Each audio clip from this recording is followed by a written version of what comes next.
మొదటిగా నాకింత మంచి చక్కని అవకాశాన్ని ఇచ్చిన కనతనైన దేవునికి, అలాగే వేదిక మీద ఉన్నటువంటి దైవజనులు యోసేపు గారికి, కూడి వచ్చిన మీ అందరికీ ప్రభువైన యేసు నామములో వందనములు తెలియజేసుకుంటున్నానండి.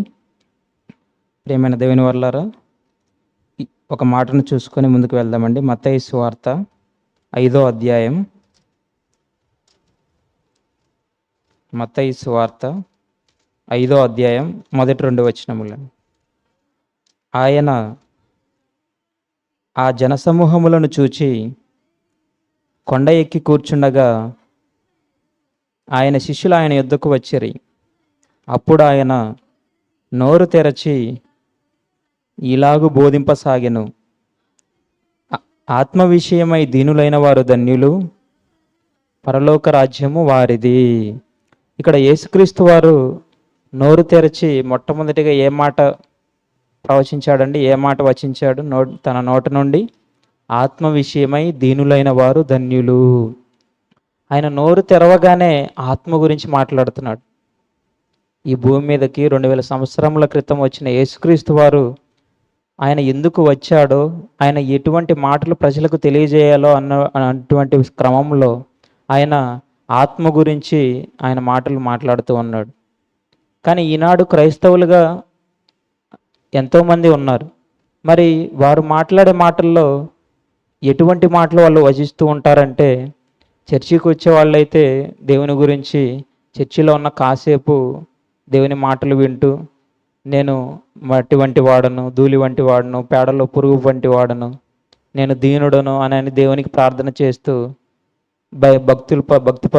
భక్తులుగా మనకు కనబడుతూ ఉన్నారు. మరి చర్చి విడిచి వెళ్ళిన తర్వాత, దేవుని సన్నిధి నుండి బయటికి వెళ్ళిన తర్వాత మన మాటలు ఎలా ఉన్నాయనేది ప్రతి ఒక్కళ్ళు ఆలోచించాలి. ఈనాడు మాటకి ఎంతో శక్తి ఉంది. మాటతో ఒక మనిషిని చంపేయవచ్చు. మనం ఈనాడు ఎన్నో వార్తాపత్రికల్లో చదువుతున్నాం. మనస్తాపానికి గురై చనిపోయిన వాళ్ళు, మనస్తాపానికి గురై ఉరివేసుకున్న వాళ్ళు, ఇలా మనకి ఎందరో సమాజంలో కనబడుతున్నారు. మరి ఇక్కడ యేసుక్రీస్తు వారేమో ఆత్మ విషయమై దీనులైన వారు ధన్యులు, పరలోక రాజ్యం వారిది అన్నట్టుగా యేసుక్రీస్తు వారు మాట్లాడుతున్నారు. ఆత్మ గురించి మాట్లాడుతున్నారంటే ఆత్మ ఎంత విలువైనది, ఆత్మకు ఉన్న శక్తి ఎటువంటిదో మనం ఇక్కడ ఆలోచించాలి. ఆత్మ విషయమై దీనులైన వారు ధన్యులు అంట. అలాంటి వారిదే పరలోక రాజ్యం. చాలామంది మాటలతోనే అనేకుల్ని ఎత్తిపొడుస్తూ ఉంటారు. ఆయుధాల కంటే ఏదంట శక్తివంతమైనది? మాట. ఒక మనిషిని కత్తితో పొడవడం కంటే ఒక మాటతో ఆ మనిషిని గాయపరచడం చాలా సులువు. మరి యేసుక్రీస్తు వారు ఇన్ని మాటలు చెబుతూ సమాజాన్ని, ఆనాడున్న సమాజాన్ని ఎంతో ముందుకు తీసుకెళ్తూ వాక్యంలో అభివృద్ధి చెందుతూ ఉన్నారు. అలాంటి సందర్భంలో మరి ఒక సందర్భాన్ని మనం చూడగలిగితే లూకాసు వార్త 12వ అధ్యాయం 37వ వచనం. లూకాసు వార్త 12వ అధ్యాయం 37వ వచనం. ప్రభువు వచ్చి ఏ దాసులు మెలకువగా ఉండుట కనుగొనునో ఆ దాసులు ధన్యులు. అతడు నడుము కట్టుకొని వాడి భుజాల మీద కూర్చొనబెట్టి,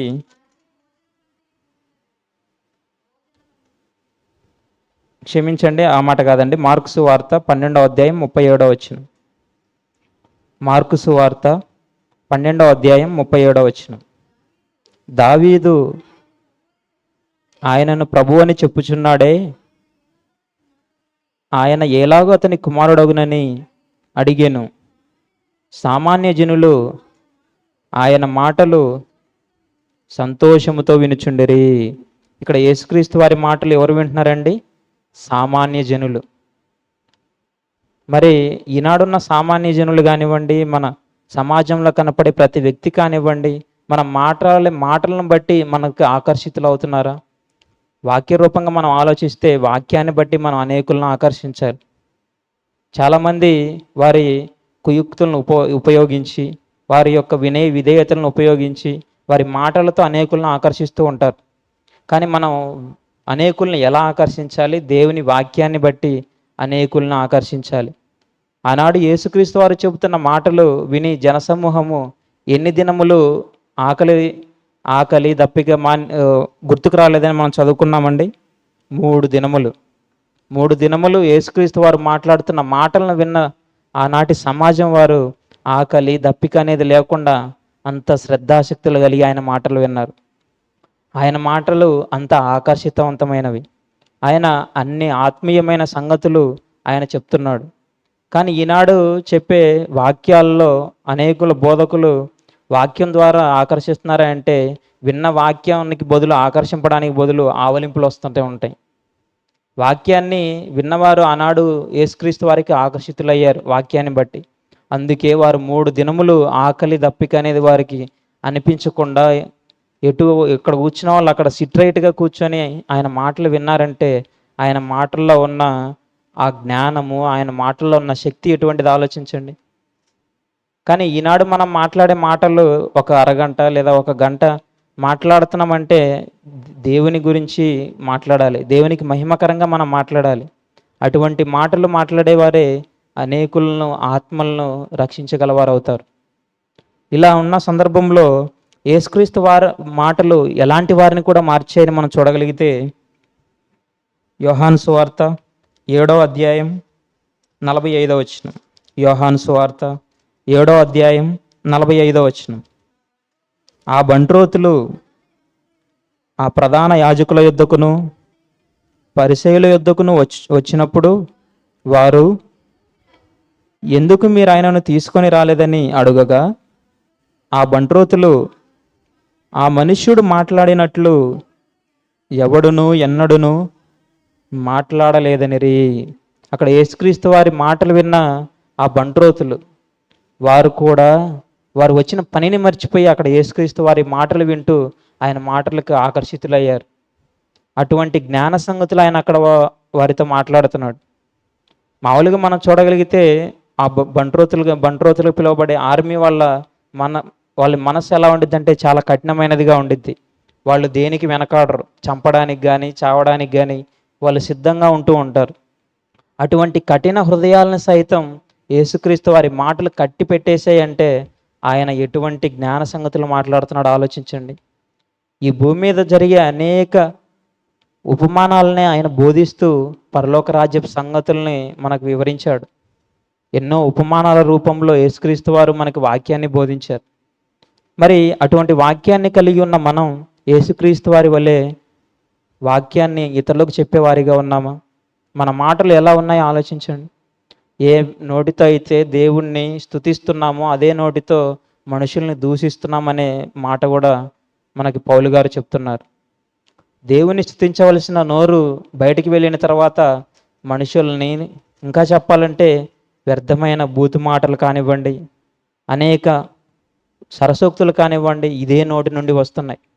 మరి మనం మాట్లాడే ప్రతి మాటకు దేవునికి ఏం చెప్పాలంట? లెక్క చెప్పవలసిన దినం ఉంది. అందుకే మనం ఏం చేయాలి? మన మాటలు అదుపులో ఉంచుకోవాలి. మనం నోరు తెరిస్తే దేవుని గురించి మాట్లాడే విధంగా మనం నోరు ఉండాలి. ఇలాంటి క్రమంలో దావీదు గారు తన నోటిని ఎలా కాచుకున్నాడో మనం ఒక సందర్భాన్ని చూడగలిగితే, కీర్తనల గ్రంథం 39వ అధ్యాయం మొదటి 2 వచనములు. కీర్తనల గ్రంథం 39వ అధ్యాయం మొదటి 2 వచనములు. నా నాలుకతో పాపము చేయకుండానట్లు నా మార్గములను జాగ్రత్తగా చూచుకొందును. భక్తిహీనులు నా ఎదుట ఉన్నప్పుడు నా నోటికి చిక్కము ఉంచుకొందును అనుకొంటిని. నేనేమీ మాట్లాడక మౌనినైతిని. క్షేమమును గూర్చి అయినను పలుకక నేను మౌనముగా నుంటిని. అయినను నా విచారము అధికమాయను. చాలండి. ఇక్కడ దావీదు గారు తన నాలుకతో పాపం చేయకున్నట్లు జాగ్రత్తగా ఉంటున్నాడంట. మనం ప్రారంభంలో ఏ నోటితో అయితే దేవుని స్తుతిస్తున్నామో అదే నోటితో మనం అనేకులను దూషిస్తున్నామనే మాట మనకి జాగ్రత్తగా ఇక్కడ దావీదు గారు చెప్తున్నారు. అలాగే భక్తిహీనుల ఎదుట ఉన్నప్పుడు నా నోటికి చిక్కం ఉంచుకుందని అనుకుంటుని. ఇక్కడ మనకు చిక్కం అనే పదం కనపడుతుందండి. ఇది ఎప్పుడు పెడతాం? మన గుర్రాలకు కానివ్వండి, వీటికి అవి ఏదన్నా మాట విన్నప్పుడో లేదంటే ఏమన్నా తినగొన్నవి తినేటప్పుడో అవి అదుపులో ఉండడానికి, వాటిని కంట్రోల్లో పెట్టడానికి మనం నోటికి చిక్కం పెడుతూ ఉంటాం. అలాగే ఇక్కడ దావీదు గారు కూడా తన నోటికి చిక్కం పెట్టుకున్నాడంట. అంటే డైరెక్ట్ పెట్టుకున్నాడని కాదు, వాడిని ఆయన నోటిని కాచుకుంటున్నాడు అని నేను ఇక్కడ మనం అర్థం చేసుకోవాలి. మరి యేసుక్రీస్తు వారి మాటలే అంతలా ప్రజల్ని ఆకర్షిస్తూ అక్కడ ఉన్న ప్రజలందరినీ కట్టిపెట్టాయంటే ఆయన తరువాత వచ్చిన అపోస్తలులు వారు ఎలా దేవుని వాక్యాన్ని వారు ఏమని ప్రారంభించారో ఆ సందర్భాన్ని చూడగలిగితే అపోస్తుల కార్యములు 10వ అధ్యాయం, అపోస్తుల కార్యములు 10వ అధ్యాయం 33-34 వచనములు. ప్రియులారా, అపోస్తుల కార్యములు 10వ అధ్యాయం 34-35 వచనములు. దేవుడు పక్షపాతి కాడని నిజముగా గ్రహించి ఉన్నాను. 33 నుంచి చదవండి. వెంటనే నిన్ను పిలిపించి తిని నీవు వచ్చినది మంచిది, ప్రభు నీకు ఆజ్ఞాపించి ఉన్నవన్నీ వినుటకై ఇప్పుడు మేమందరము దేవుని ఎదుట ఇక్కడ కూడి ఉన్నామని చెప్పెను. అందుకు పేతురు నోరు తెరచి ఇట్లా, నేను దేవుడు పక్షపాతి కాడని నిజముగా గ్రహించి ఉన్నాను. చాలండి. ఇక్కడ ఈ అధ్యాయంలో మనకి ఇటలీ పటాలబడిన కొర్నేలి అనే శతాధిపతి కనపడతాడండి. అక్కడ ఆయనతో పేతురు గారు మాట్లాడుతూ ఆయన నోరు తెరిచి ఏం మాట్లాడాడంట, దేవుడు పక్షపాతి కాడని నిజంగా గ్రహించి ఉన్నాను. యేసుక్రీస్తు వారి తదనంతరం వచ్చిన అపోస్తలులు పేతురు గారు దేవుడు పక్షపాతి కాడని నిజంగా గ్రహించి ఉన్నానని ఆయన నోరు తెరచి మొట్టమొదటిగా ఏం బోధించాడండి, దేవుని గురించి చెప్పాడు. మనం ఈనాడు సమాజంలో ఎందరినో చూస్తూ ఉన్నాం.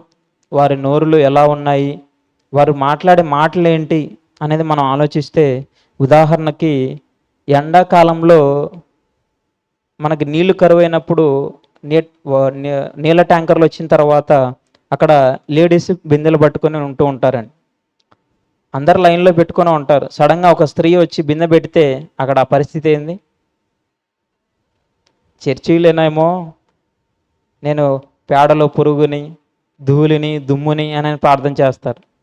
అదే అక్కడ ఆ సందర్భంలో దేవుడు లేడు, ఏమీ లేదు అని వాళ్ళు గ్రహించి వాళ్ళు మాట్లాడే మాటలు ఏంటి, దుమ్ము ఎత్తిపోయా, నువ్వు అట్లాంటి దానివి, ఇట్లాంటి దానివి అనేనండి వాళ్ళే మాటలు అనేస్తూ ఉంటారు.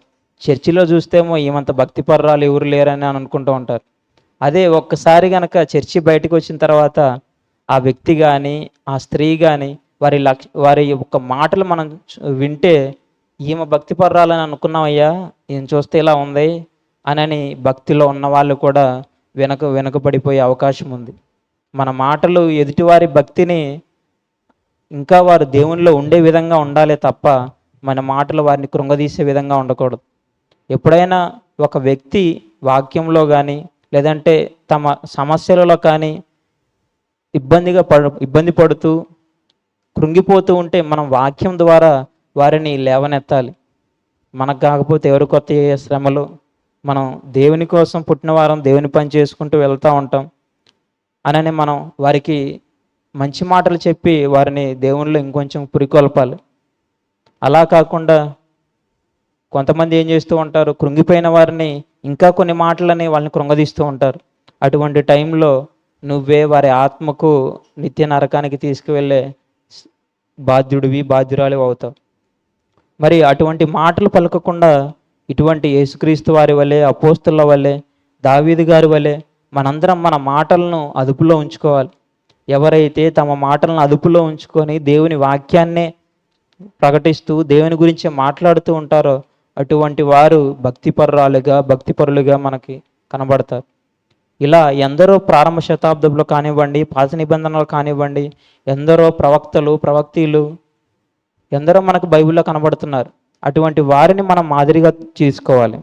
అలాగే మరొక వచనాన్ని మనం చదువుకుందామండి. ఎఫెసీయులకు రాసిన పత్రిక 5వ అధ్యాయం 4వ వచనం. ఎఫెసీయులకు రాసిన పత్రిక 5వ అధ్యాయం 4వ వచనం.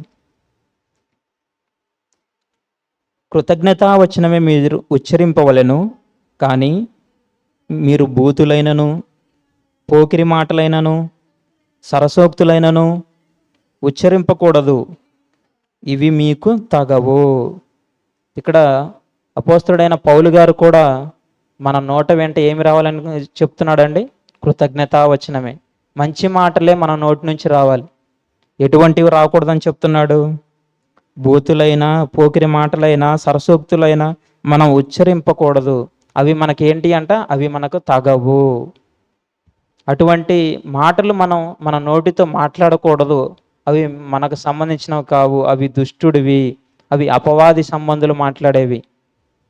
మరి సంఘానికి వస్తూ ఆదివారం రొట్టె ద్రాక్షరసం తీసుకుంటూ మనం మన మాటలను, మన నోటి ద్వారా ఎటువంటి మాటలు వస్తున్నాయో మనందరం, నాతో కలిపి అందరి గురించి చెప్తున్నానండి, మనందరం మన ఆత్మ పరిశీలన చేసుకోవాలి. మరి ఇటువంటి నోరు నుంచే ఇంకా ఏమేమి వస్తున్నాయని మనం ఆలోచిస్తే మరొక సందర్భాన్ని మనం చూద్దాం. కొలసీలకు రాసిన పత్రిక 3వ అధ్యాయం 8వ వచనం. కొలసీలకు రాసిన పత్రిక 3వ అధ్యాయం 8వ వచనం. ఇప్పుడైతే మీరు కోపము, ఆగ్రహము, దుష్టత్వము, దూషణ, మీ నోట బూతులను వీటన్నిటినీ విసర్జించుడి. ఇక్కడ చూడండి, ఇంకా ఎన్నెన్ని చెప్తున్నాడు పౌలు గారు. కోపము కానీ, ఆగ్రహము కానీ, దుష్టత్వము కానీ, దూషణ కానీ, మీ నోట బూతులను కానీ వీటన్నిటినీ మనందరం విసర్జించాలి. ఎప్పుడైతే మనందరం ఇటువంటి మాటలు పలుకోకుండా విసర్జిస్తామో ఖచ్చితంగా మనం యేసుక్రీస్తు వారి వలె, అపోస్తల వలె దేవుని వాక్యం పట్ల ఆసక్తి కలిగి అనేక ఆత్మలను మనందరం రక్షించేవారిగా ఉంటాం. అటువంటి వారిగా మనందరం ఎదుగుతాం. అలాగే మరొక సందర్భాన్ని చదువుదాం. యాకోబు రాసిన పత్రిక 3వ అధ్యాయం 9వ వచనం. యాకోబు రాసిన పత్రిక 3వ అధ్యాయం 9వ వచనం. దీనితో తండ్రి అయిన ప్రభువును స్తుతింతుము, దీనితోనే దేవుని పోలికగా పుట్టిన మనుష్యులను శపింతుము. ఇక్కడ 8వ వచనంలో మనకి క్లియర్గా కనబడుతుందండి. ఏ నరుడును తన నాలుకను సాధు చేయనేరడు, అది మరణకరమైన విషముతో నిండినది, అది నిరర్గళమైన దుష్టత్వమే. ఏ నోటితో అయితే, ఏ నాలుకతో అయితే మనం దేవుని స్తుతించుడి ఎల్లప్పుడూ స్తుతించుడి అని పాట పాడుతున్నామో అదే నోటితో మన సాటి సహోదరులైన మనుషులను మనం దూషిస్తున్నామంట, శపిస్తున్నామంట. అటువంటి వారిగా మనందరం, ఇక్కడ ఉన్నవారిలో మనందరం అలా ఉండకూడదని కోరుకుంటున్నానండి. అలాగే 10వ వచనంలో, ఒక్క నోట నుండియే ఆశీర్వాద వచనమును శాపవచనములను బయలువెళ్ళును, నా సహోదరులారా ఇలాగుండకూడదు. చూడండి, యాకోబు గారు మనల్ని ప్రేమించి ఎటువంటి మాటలు చెప్తున్నాడు. ఒక్క నోట నుండే ఆశీర్వాద వచనములు, అదే నోట నుండి శాపవచనములు ఇటువంటివి రాకూడదు. ఎప్పటికీ క్రైస్తవులుగా ఉన్న మనం మన నోటి నుండి ఆశీర్వాద వచనములే రావాలి. మనం నోరు తెరిస్తే మంచి మాటలే మాట్లాడాలి. కొంతమంది మాట్లాడుతూ ఉంటారు, ఒక దగ్గర ఒక మాట, ఇంకో దగ్గర ఇంకొక మాట. అది ఎప్పటికీ కరెక్ట్ కాదండి. అది 2 పడవల ప్రయాణం లాంటిది.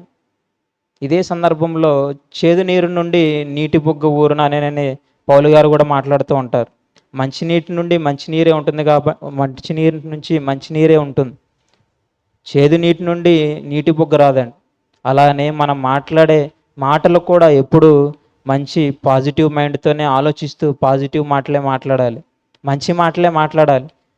మరి నెగిటివ్గా ఆలోచిస్తూ నెగిటివ్ మాటలు మాట్లాడేది ఎవరండి? దుష్టుని సంబంధులు.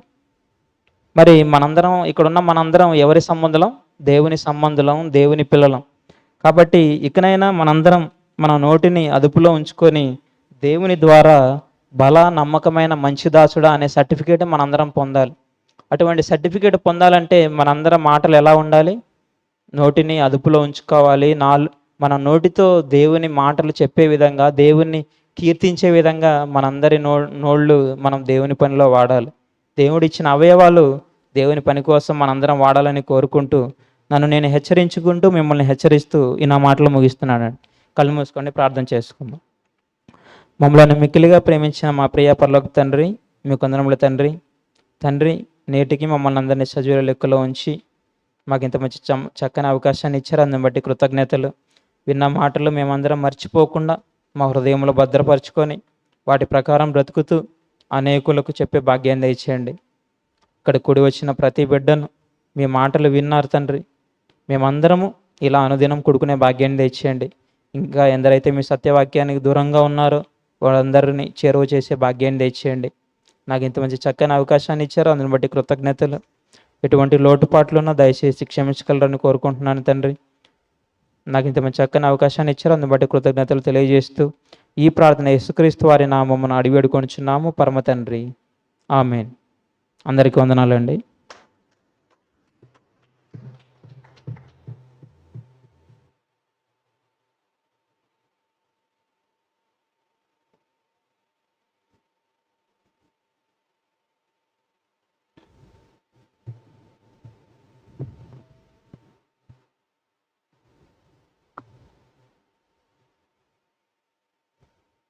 ప్రియమైన దేవుని వల్లరా,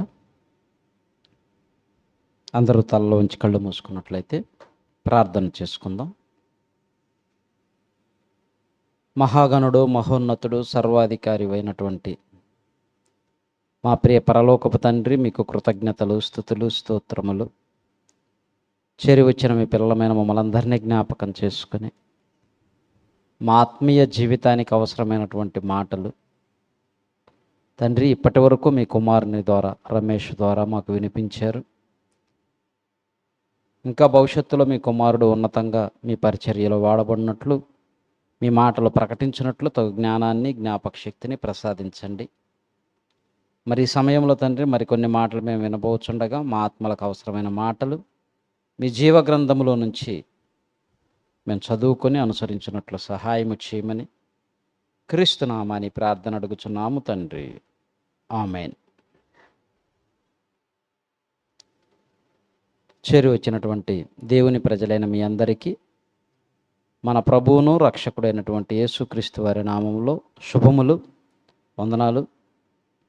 ప్రేమైన దేవుని వర్లరా, మరి ఈరోజు అంశంగా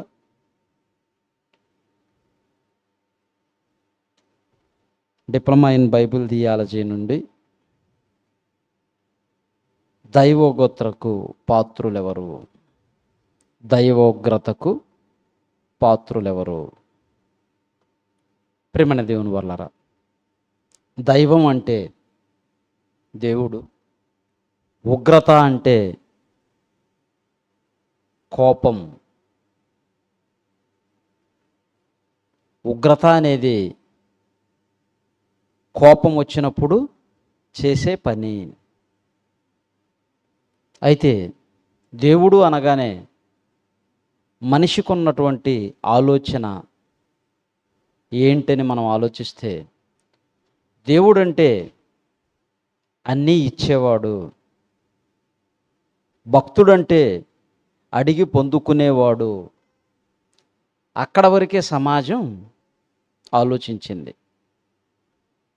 దేవుడంటే అన్నీ ఇచ్చేవాడు, ఏం చేసినా ఎలా ఉన్నా క్షమించేవాడు. ఇంకా చెప్పాలంటే ప్రేమామయుడు, దయామయుడు, కరుణామయుడు, జాలిపడేవాడు, క్షమించేవాడు, దీర్ఘశాంతుడు. ఇవన్నీ అనుకుంటుంది సమాజం.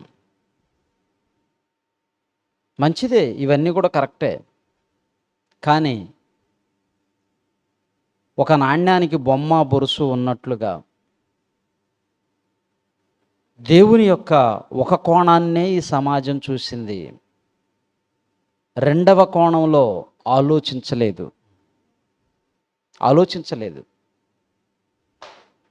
ప్రేమన దేవుని వల్లరా, అయితే ఎవరైనా ఒక వ్యక్తి ఉన్నాడు అనుకోండి, ఆ వ్యక్తి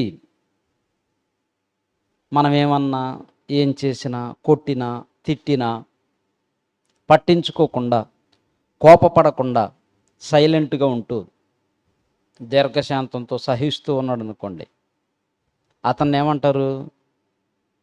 ఇతడు దేవుడు లాంటి వాడు, ఏమన్నా ఏం చేసినా ఏమీ అనడు. కానీ మనిషి లాంటి వాడు కాదు దేవుడు.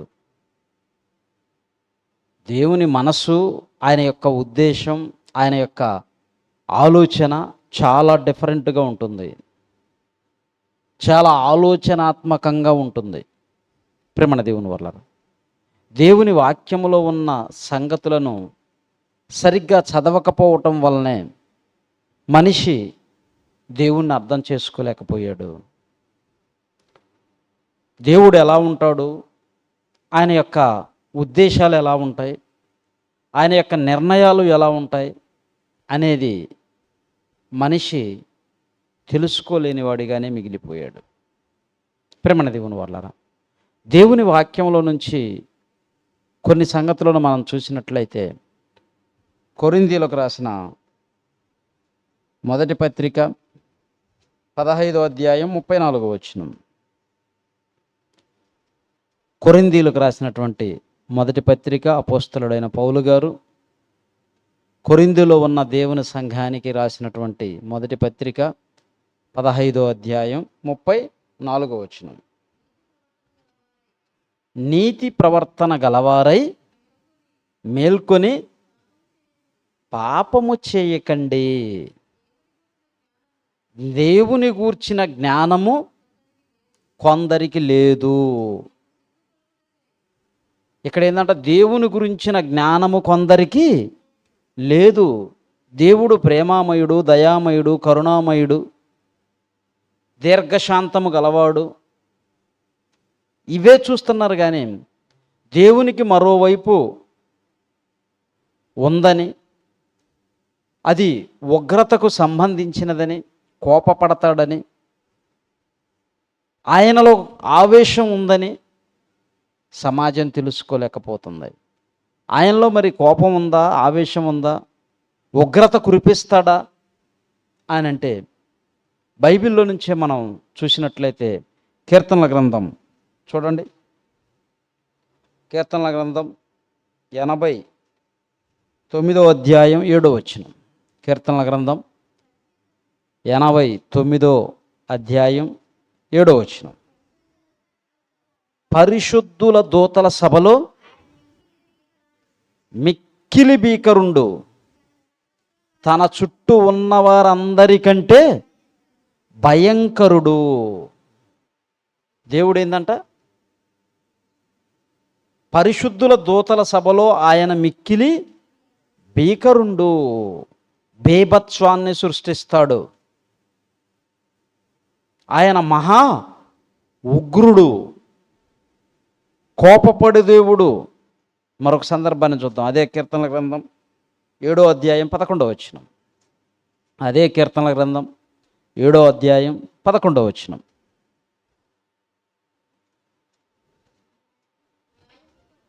న్యాయమును బట్టి ఆయన తీర్పు తీర్చును, ఆయన ప్రతిదినము కోపపడు దేవుడు.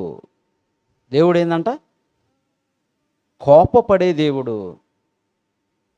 మనం ఎప్పుడు కోప్పడతాం?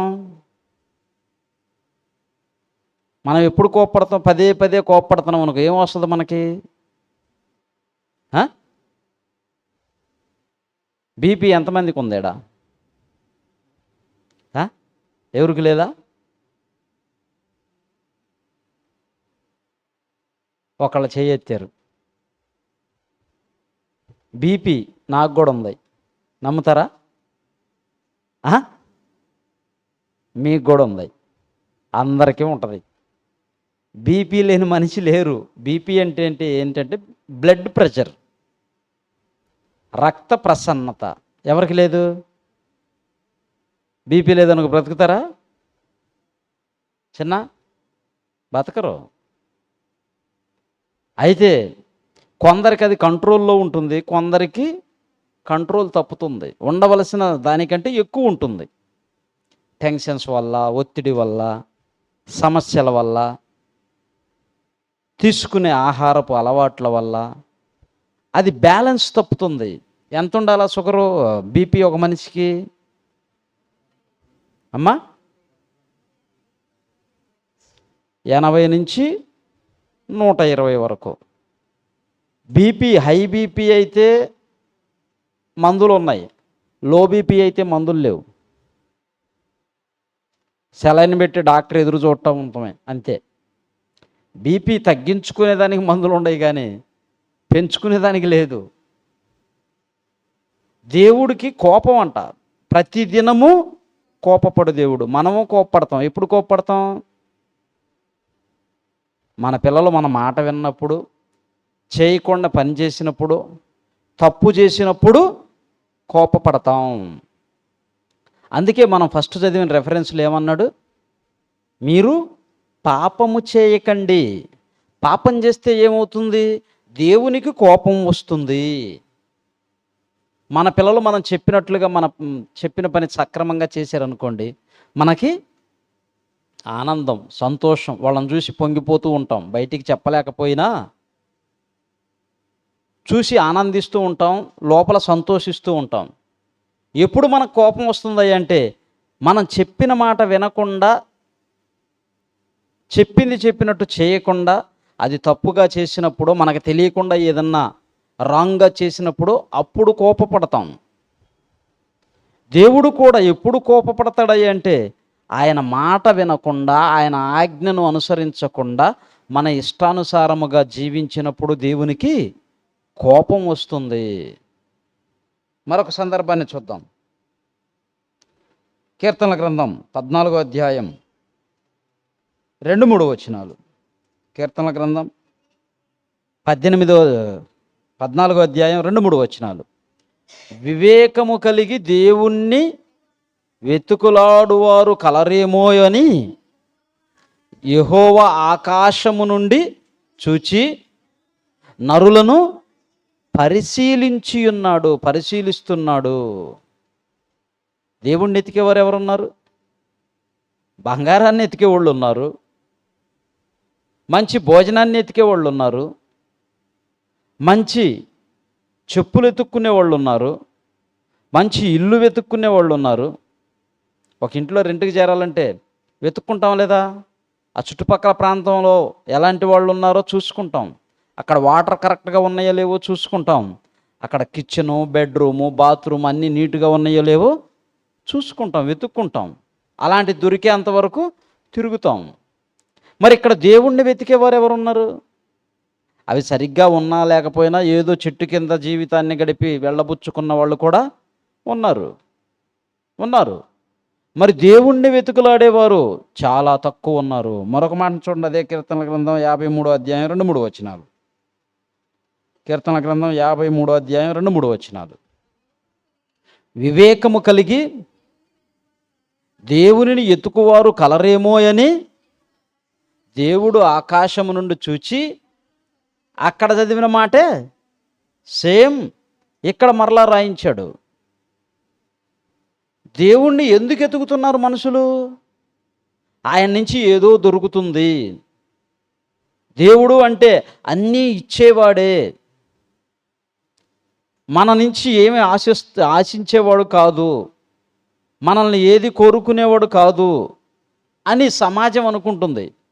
కానీ మనిషి హృదయాన్ని ఆయన కోరుకుంటున్నాడని, ఆ హృదయములో ఆయనకు చోటు ఉండాలని, మానవుల ప్రేమను ఆయన కోరుకుంటున్నాడు, పొందాలని కోరుకుంటున్నాడు. మనం కోరుకోమా?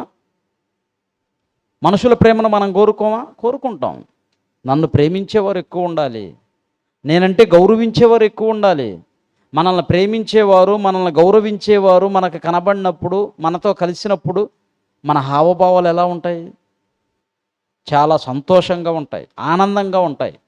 మరి దేవుడు కూడా నిన్ను నన్ను చూసినప్పుడు సంతోషం కలిగి ఉంటున్నాడా, కోపంతో ఉంటున్నాడా?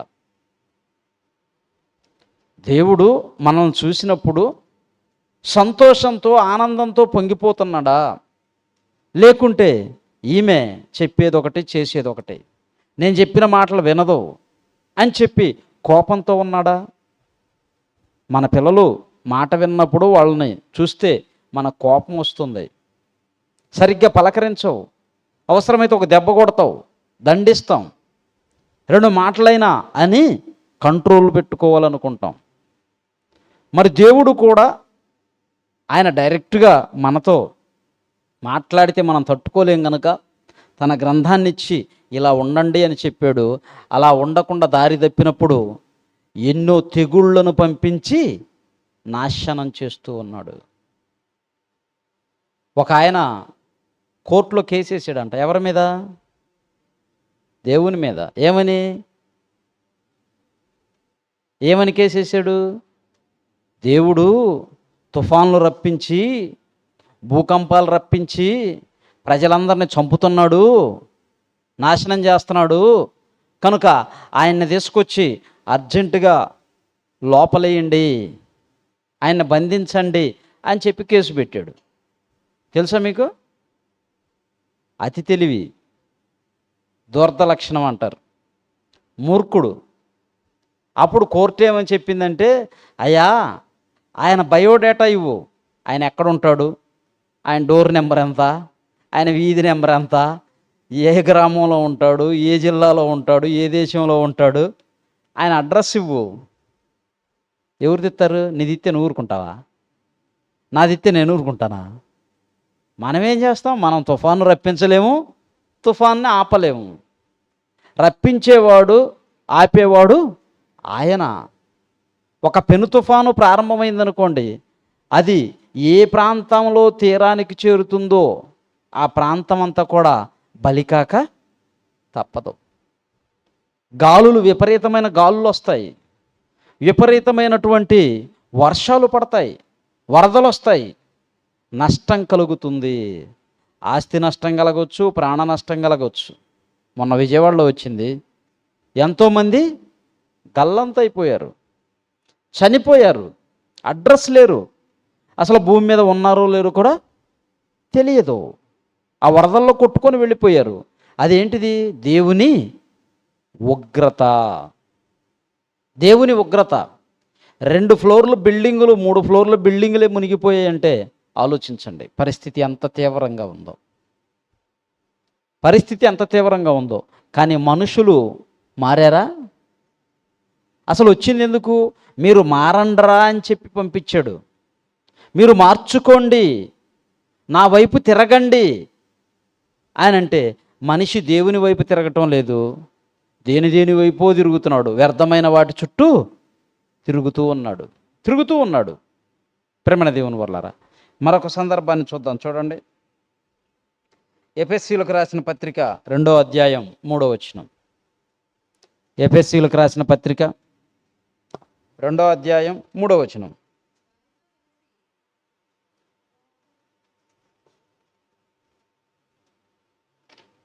వారితో కలిసి మనమందరము శరీరము యొక్కయు మనసు యొక్కయు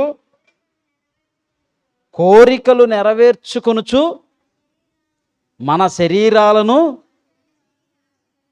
శరీర ఆశలను అనుసరించి మునుపు ప్రవర్తించుచుంటిమి. కడమవారి వలె స్వభావ సిద్ధముగా దేవుని ఉగ్రతకు పాత్రులమై ఉంటిమి. దేవునికి ఉగ్రత ఉంటుంది, కోపం ఉంటుంది, ఆవేశం ఉంటుంది. ఆయన కోపం వచ్చినప్పుడు, ఆవేశం వచ్చినప్పుడు ఏ పిల్లల్ని ప్రేమించి ప్రకృతిని కలిగించాడో, ప్రకృతిని లోబడమన్నాడో, ఆ ప్రకృతినే ఆయుధంగా తీసుకుని ఆయన యొక్క కోపాన్ని చూపించేవాడు. ఆయన యొక్క కోపాన్ని వచ్చినప్పుడు అప్పుడే వరదలు అనుకోవాలి, భూకంపం అనుకోవాలి, అప్పుడే ఎన్నో విపత్తులు. చైనా ఉంది, చైనాలో ఉన్నటువంటి జింగ్పింగ్ ఏం చేశాడు? మీకు రక్షకుణ్ణి నేనే, మీకు నీళ్ళు ఇస్తుంది నేను, రోడ్లు వేయించింది నేను, మీకు ఆహారాన్ని పంపిస్తుంది నేను, మీకు అన్నీ సప్లై చేస్తుంది నేను మీ రక్షకుణ్ణి. ఆ ఫోటోలో ఉన్న ఆయన కాదు, ఆయన ఫోటో తీసేసి నా ఫోటో పెట్టండి అన్నాడు. నా ఫోటో పెట్టుకోండి, నేను అన్నీ మీకు సప్లై చేస్తాను. ఇరుగుతీనానయ్యే ఊరుకో, నా ఫోటో పెట్టండి అన్నాడు. మరి కరోనా వచ్చింది, ఎటుపోయాడు జింగ్పింగు? రక్షకుడు కదా, రక్షించాలి కదా ప్రజల్ని. రక్షించాడా? తలుపులు వేసుకొని లోపల కూర్చున్నాడు. దేవుని ఉగ్రతకు పాత్రులు తినకూడనవన్నీ, బల్లులు, పిల్లులు, కప్పలు, తేళ్ళు, పాములు, ఇవి అవి అని ఏది అని లేదు, అన్నీ ఆడేమన్నాడు? శరీర ఆశలు. శరీరాశలు అనగానే మనకి ఎక్కడికి వెళ్ళిపోద్ది? ఓన్లీ బట్టలనో, బంగారమనో, వ్యభిచారమనో, ఇంకా ఏదేదో అనుకుంటాం. తిండి కూడా శరీరాశే. వాళ్ళు శరీరాశలకు లోన ఏం చేశారు? ఏది పడితే తిన్నారు. ఆఖరికి ఫలితాన్ని అనుభవించక తప్పలేదు. కరోనా వచ్చింది, భయంకరమైన విపత్తు. అక్కడి నుంచే ప్రారంభమైంది. ప్రారంభమైన అది ప్రతి దేశాన్ని గజ గజ గజ గజ వణికించేసింది. మరలా ఇప్పుడు ప్రారంభమవుతుంది. మనలో ఎవరు ఉంటామో ఎవరు పోతామో భయంగా ఉందా? భయపడకండి. దేవుళ్ళో ఉండిపోతే నో ప్రాబ్లం. ఎలా పోయినా సరే, యాక్సిడెంట్ ద్వారా పోతావో, కరోనా ద్వారా పోతావో, మరణకరమైన రోగం వచ్చిపోతాము, దేనికి గురైపోతామో, లేదా ఎదుటి వ్యక్తుల ద్వారా ఎవరి ద్వారా చంపబడతాము. దేవుళ్ళో ఉంటే నువ్వు ఎలా పోయినా భయపడవలసిన అవసరత లేదు. దేవుళ్ళో ఉండ నీకెందుకు భయం? ఎలీషా ఉన్నాడు, భయంతో గజగజ వణికాడు. సైన్యం వచ్చింది, వచ్చి చుట్టూ మోకరించింది. తన దగ్గర ఉన్నటువంటి అతిభక్తి కలిగిన సేవకుడు ఎవరు? గెహజీ వచ్చాడు. వచ్చి చూసి భయపడిపోతున్నాడు. కానీ ఎలీషా మాత్రం ఆయన ఎంట్రుక కూడా భయపడలేదు. అంత ధైర్యంగా ఉన్నాడు. దేవా, వీడి కన్నులు తెరువు అన్నాడు. కన్నులు తెరిచి చూస్తే చుట్టూ అగ్నిరథాలు, దేవుని సైన్యాలు మోకరించి ఉన్నాయి ఆ సిరియానుల సైన్యం మీద. ఈయన చుట్టూ అగ్ని జ్వాలలు. దేవుడు మనతో ఉండగా మనకేంటి భయం? అంత మహా ఉగ్రుడైన ఆయనే మనకు తోడుండాలి అంటే మనం ఎలా ఉండాలంటే ఆయన చెప్పిన ప్రకారం బ్రతకాలి. మన శరీరానుసారంగా బ్రతకకూడదు, ఆత్మానుసారంగా జీవించే వారమై ఉండాలి. అలా ఉన్నప్పుడే దేవుని ఉగ్రతకు పాత్రులు కాకుండా ఉంటాం. ఉగ్రత వస్తుంది, వచ్చినప్పుడు ఆయన తన పిల్లలను కాపాడుకుంటాడు. ఆ విషయాన్ని ఒకసారి మనం చూడగలిగితే యెహెజ్కేలు గ్రంథంలో ఉంటుంది.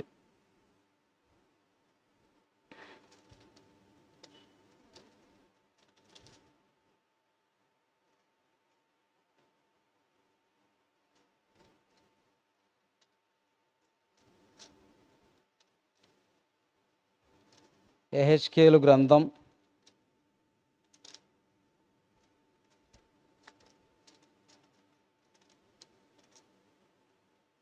14వ అధ్యాయం 14వ అధ్యాయం యెహెజ్కేలు గ్రంథం 14వ అధ్యాయం 13వ వచనం. నరపుత్రుడా, ఏ దేశమైతే విశ్వాసఘాతకమై నా దృష్టికి పాపము చేసినదో దానికి నేను విరోధిని. ప్రాణాధారమగు ఆహారము లేకుండా చేసి కరువును పంపించి మనుషులను, పశువులను నిర్మూలము చేస్తాను. ఆయన ఉగ్రుడవుతాడు. ఎప్పుడు? పాపము చేస్తే.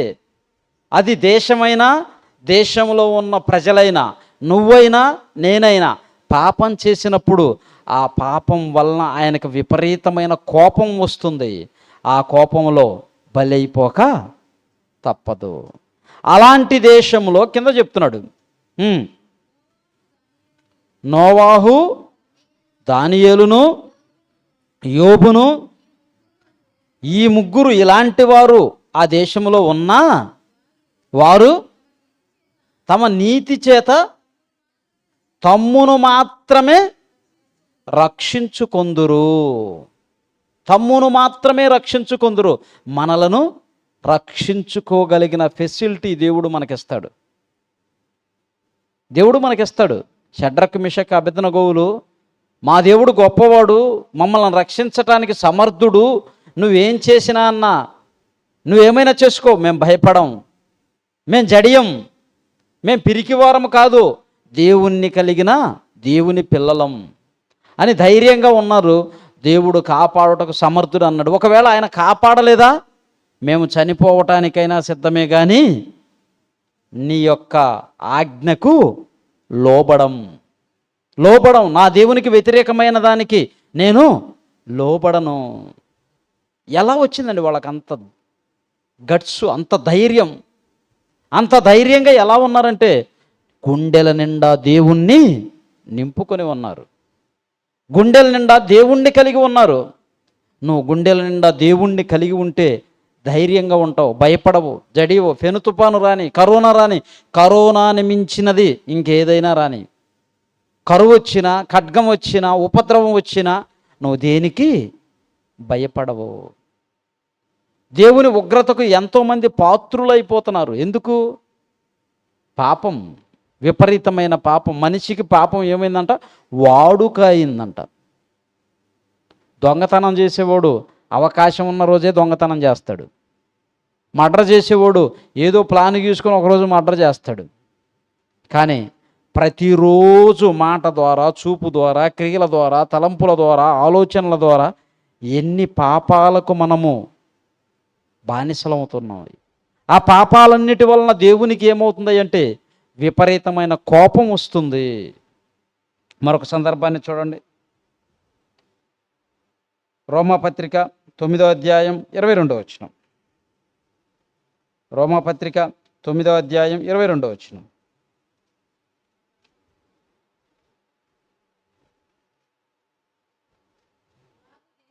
అలాగు దేవుడు తన ఉగ్రతను అగపరచుటకును తన ప్రభావమును చూపుటకును నిశ్చయించిన వాడై నాశనమునకు సిద్ధపడి ఉగ్రతాపాత్రమైన ఘటములను ఆయన బహు దీర్ఘశాంతముతో సహించుచున్నాడు. సహించిననేమి మరియు మహిమ పొందుటకు ఆయన దీర్ఘశాంతంతో సహిస్తూ ఉన్నాడు. ఎందుకు? ఇంకా మారతారు, ఇంకా మారతారు, ఇంకా మారతారు, ఇంకా మారతారని. మార్పు చెందనప్పుడు, ఆ మార్పునకు రానప్పుడు దాని ప్రతిఫలమే దేవుని ఉగ్రత, దేవుని యొక్క కోపం, ప్రచండమైన కోపం.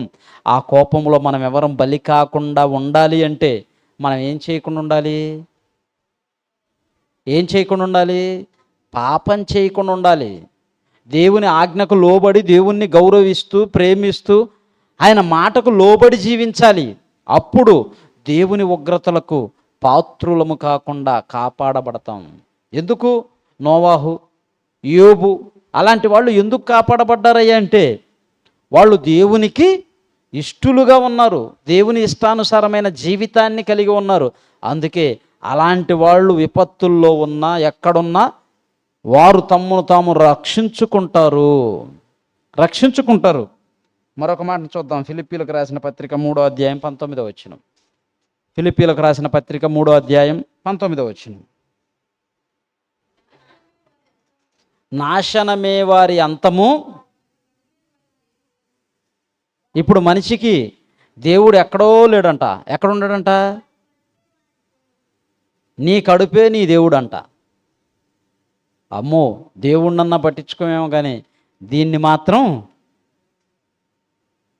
దేంతో నింపాలి? ఏమేసి నింపాలి? ఏమేమి వేయాలి? కరెక్ట్గా సెంటర్లో పెట్టాడండి, బ్యాలెన్స్ తప్పకుండా. అటు కిందికి కాదు, ఇటు పైకి కాదు, కరెక్ట్గా సెంటర్లో పెట్టాడు దేవుడు. దీన్ని నింపటానికి ఎన్ని తిప్పలు పడుతున్నామో. కోటి విద్యలు దేనికోసం అంట? కోటి విద్యలు దేనికోసం? కూటి కొరకంట. కూటి కొరకు ఎంత దూరమైనా వెళ్తారు, ఎక్కడికైనా వెళ్తారు. దీనికోసం ఏమైనా చేస్తాం. వాడి కడుపు వాడిని తొందర పెడుతుందంట, కష్టం చేయిస్తుంది. ఆకలి అయ్యేవాడికి కష్టం విలువ తెలుసు. రోజు బిర్యానీ తినేవాడికి దాని విలువ తెలుసా? ఎప్పుడూ నెలకొకసారో 2 నెలలకు ఒకసారో బిర్యానీ తినేవాడికి దాన్ని బాగా తింటాడు, శుభ్రంగా ఏమీ లేకుండా మిగిల్చకుండా తినేస్తాడు, తొందరపడుతూ తింటాడు. అది రోజు తినేవాడు ఏదో 2 ముక్కలు తింటాడు, కొంత తింటాడు, మిగతాది వదిలేసి వెళ్ళిపోతుంటాడు. వదిలేసి వెళ్ళిపోతుంటాడు.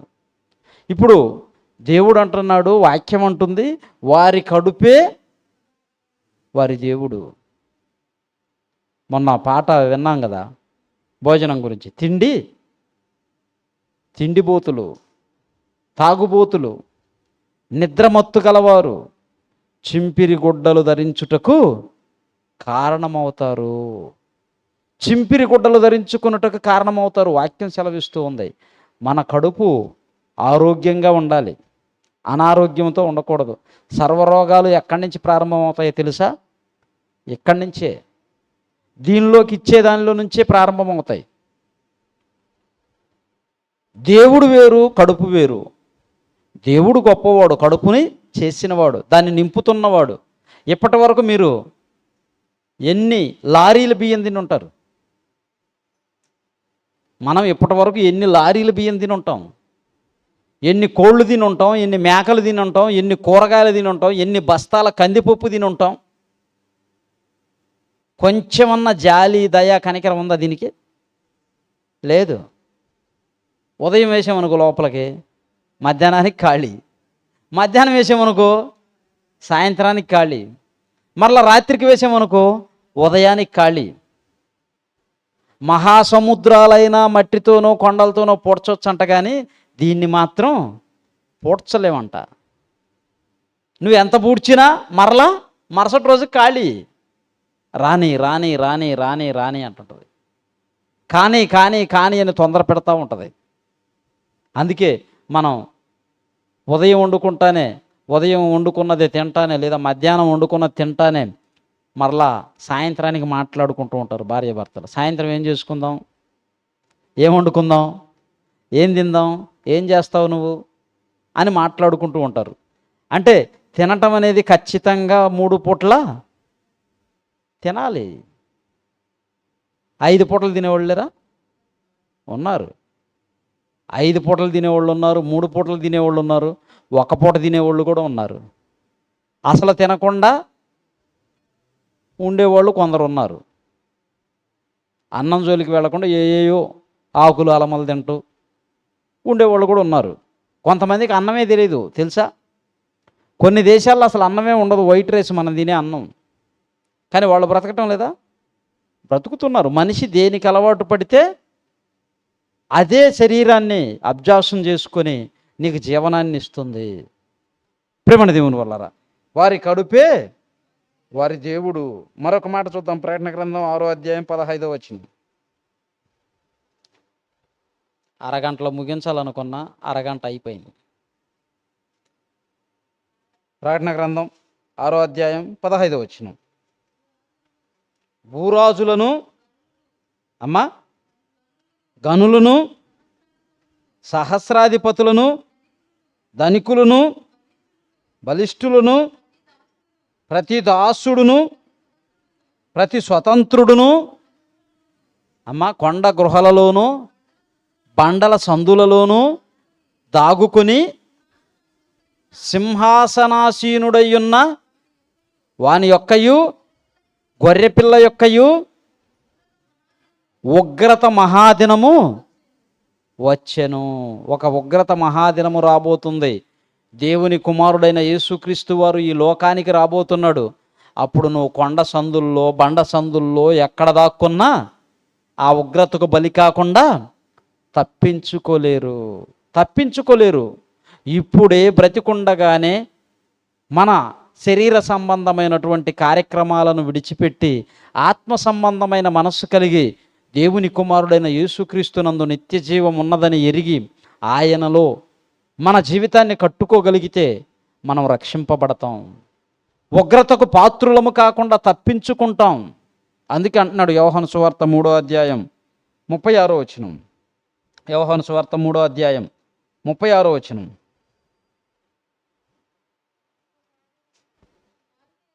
కుమారుని యందు విశ్వాసముంచువాడే నిత్య జీవము కలవాడు.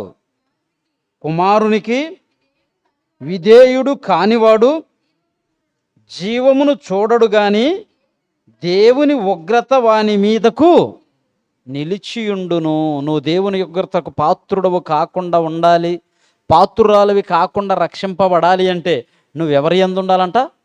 దేవుని కుమారుడైన యేసుక్రీస్తునందు ఉండాలి. అప్పుడు ఆ భయంకరమైన ఉగ్రత నుంచి మనం తప్పించబడతాం. మరొక మాట చూద్దాం. కీర్తనల గ్రంథం 2వ అధ్యాయం 12వ వచనం. కీర్తనల గ్రంథం 2వ అధ్యాయం 12వ వచనం.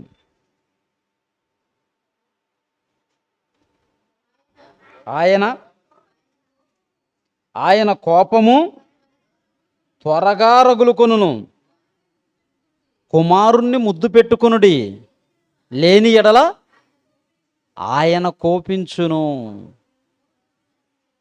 అప్పుడు మీరు త్రోవ తప్పి నశిస్తారు. నాశనములోనికి వెళ్ళక ముందే ఏం చెప్తున్నాడు ప్రజలకు దేవుడు హెచ్చరిక? ఆయన కుమారుడిని అనగా యేసుక్రీస్తుని ముద్దు పెట్టుకొనండి, హత్తుకొనండి, ఆయన దగ్గరికి రండి, ఆయన్ని ప్రేమించండి. ఆయన్ను మిమ్ములను ఉగ్రత నుంచి తప్పిస్తాడు. భయంకరమైన విపత్తు నుంచి తప్పించబడాలి. ఏదంటే పాతాళం. ఈ భూమి మీద వచ్చి వెళ్ళిపోయేవి పెను తుఫానులు, భూకంపాలు, భయంకరమైనటువంటి పెను ప్రమాదాలు. కానీ వీటికంటే ప్రమాదకరమైనది అగ్నిగుండం. ఆ భయంకరమైన ఉగ్రతలోనికి, ఆ యొక్క పెను ప్రమాదంలోనికి మనం వెళ్లకుండా ఉండాలి అంటే ఆయన కుమారుడైన యేసుక్రీస్తుని స్వంత రక్షకుడుగా అంగీకరించాలి, స్వంత రక్షకుడుగా అంగీకరించాలి. మరొక మాట చూద్దాం. కొలసీలకు రాసిన పత్రిక 3వ అధ్యాయం 5వ వచనం 6వ వచనం. కొలసీలకు రాసిన పత్రిక 3వ అధ్యాయం 5, 6 వచనాలు. కావున భూమి మీదనున్న మీ అవయవములను అనగా జారత్వమును, అపవిత్రతను, కామాతృతను, దురాశను, విగ్రహారాధన అయిన ధనాపేక్షను చంపివేయండి. ఎన్నిటిని చెప్తున్నాడు చూడండి. ఆఖరికి నువ్వు ధనాన్ని ప్రేమించేవాడివి, ప్రేమించేదానవైతే అది నీకు ఒక విగ్రహం. దాన్ని నువ్వు విసర్జించాలి. ఇంకా వాటి వలన దేవుని ఉగ్రత అవిధేయుల మీదికి వచ్చునట్లు వచ్చును. అవిధేయుల మీదికి వస్తుంది, అది మనకు కూడా వస్తుంది. వీటిని గనక మనం కలిగి ఉంటే, మనం విన్నదాని ప్రకారం బ్రతకకపోతే. మరొక మాటను చూడండి. తెస్సలోనికలకు రాసిన మొదటి పత్రిక 1వ అధ్యాయం 10వ వచనం. తెస్సలోనికలకు రాసిన మొదటి పత్రిక 1వ అధ్యాయం 10వ వచనం. ఆ దినమున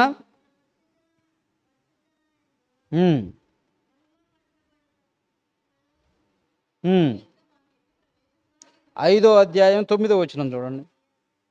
తెస్సలోనికలకు రాసిన మొదటి పత్రిక 5వ అధ్యాయం 9వ వచనం.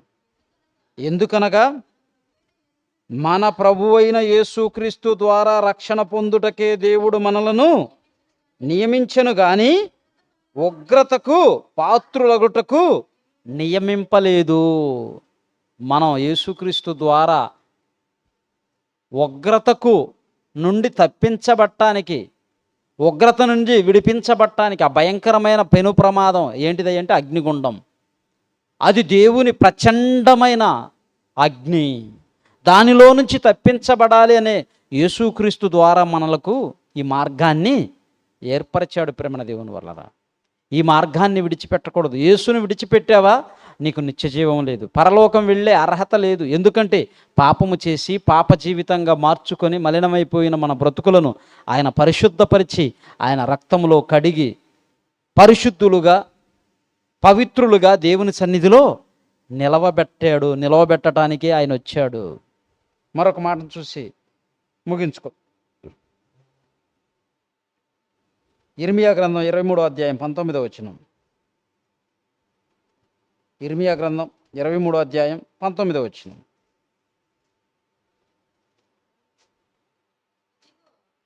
ఇదిగో యెహోవా వాక్కు మహా ఉగ్రతను పెనుగాలి బయలు వెళ్ళుచున్నది, అది భీకరమైన పెనుగాలి, అది దుష్టుల తల మీదికి పెళ్ళున దిగును.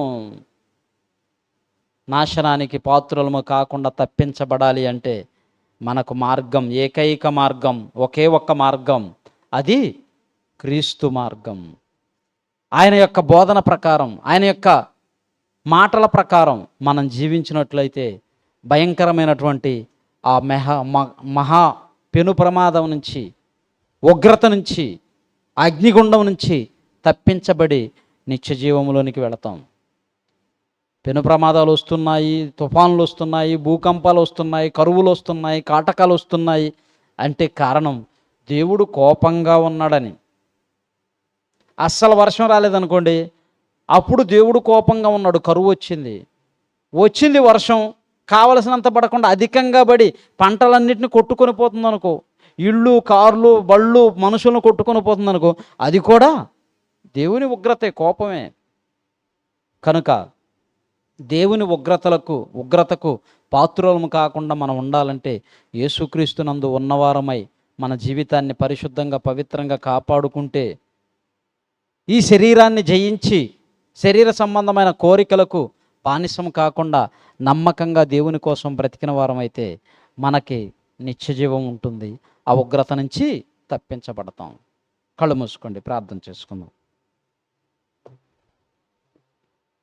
మహాగణుడా, మహోన్నతుడా, సర్వాధికారి, సర్వసృష్టికర్త, సర్వమును సృజించి ఇందులో మాకు జీవాన్ని, ఊపిరిని దయచేసినటువంటి మా ప్రియ పరలోకపు తండ్రి, మీకు స్తోత్రములు. మీ ఉగ్రతకు పాత్రులము కాకుండా మేము ఉండాలి అంటే మిమ్మలను సంతోషపెట్టే వారముగా ఉండాలి, మిమ్మలను ఆనందింపచేసే వారముగా ఉండాలి, మీ పనిలో ఉండాలి, మీ పరిచర్యలో ఉండాలి, మీకోసం బ్రతకాలి, పవిత్రంగా, పరిశుద్ధంగా మా జీవితాలను కాపాడుకోవాలని మీ లేఖనాల్లో నుంచి విన్నాము, చదివాము. తండ్రి, విన్నది చదివింది మర్చిపోకుండా హృదయంలో భద్రపరుచుకొని మీకోసం నమ్మకంగా బ్రతికే పిల్లలుగా మమ్మల్ని అందరినీ బలపరచమని కోరుకుంటున్నాం. చేరివచ్చిన మీ బిడ్డలందరినీ జ్ఞాపకం చేసుకునండి.